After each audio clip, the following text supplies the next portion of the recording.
Alors dans cette séquence, ce qui va nous intéresser, c'est de savoir de quelle façon je peux connaître le ranking ou le rang en fait, l'ordre du chiffre d'affaires. C'est-à-dire en fait dans cet exemple, est-ce que le premier chiffre d'affaires réalisé dans cet exemple c'est 45 000 euros, c'est 32 000, c'est 28 000, c'est 12 000, je ne sais pas.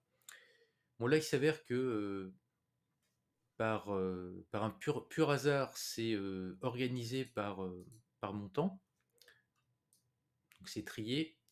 Donc ce que je vais faire, c'est que je vais pas le trier et on va faire autrement. Voilà, ici je le fais là comme ça, voilà, et je vais mettre là, et là je vais mettre 35 000. Monsieur, Oui, je vous écoute. désolé, mais vous avez essayé, enfin, vous avez oublié d'enregistrer, je pense. On voit pas que. Ah si, je suis en train d'enregistrer là. Ah, ok, parce que je vois pas le truc en bas, c'est pour ça, comme tout à Si, l'heure. si, si, si, je suis en train d'enregistrer Ok, et vous allez entendre l'enregistrement. Donc, merci. donc là, en fait, ce qui va nous intéresser, c'est le positionnement. Donc là, pour le positionnement, je vais utiliser une fonction qui s'appelle grande valeur.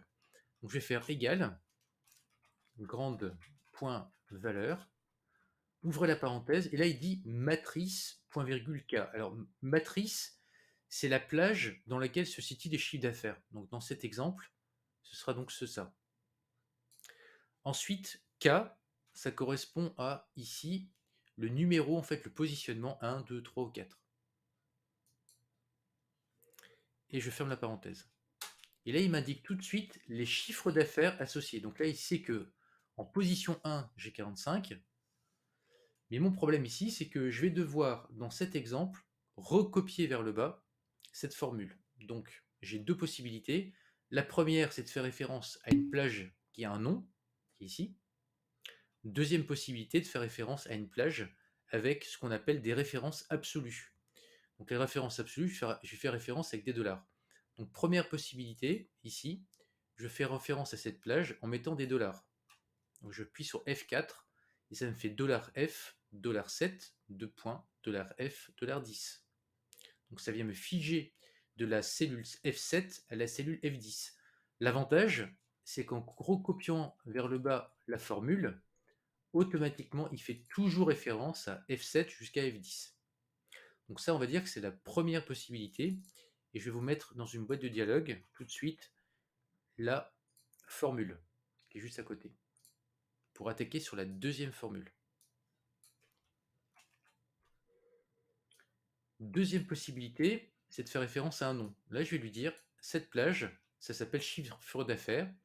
Je vais dans le menu formule et je vais dire que depuis cette sélection-là, chiffre d'affaires, qui est la ligne du haut, correspond au nom de cette plage. Et à présent, ici, j'ai plus qu'à remplacer la plage F7 jusqu'à F10 par chiffre d'affaires. Il le propose d'ailleurs juste en dessous. Et je fais OK. On voit que de la même façon, si je recopie vers le bas, on fait bien référence à chiffre d'affaires systématiquement. Et donc, je vais vous mettre ici tout de suite, vous copiez la formule, pour que vous puissiez la comparer à celle-ci.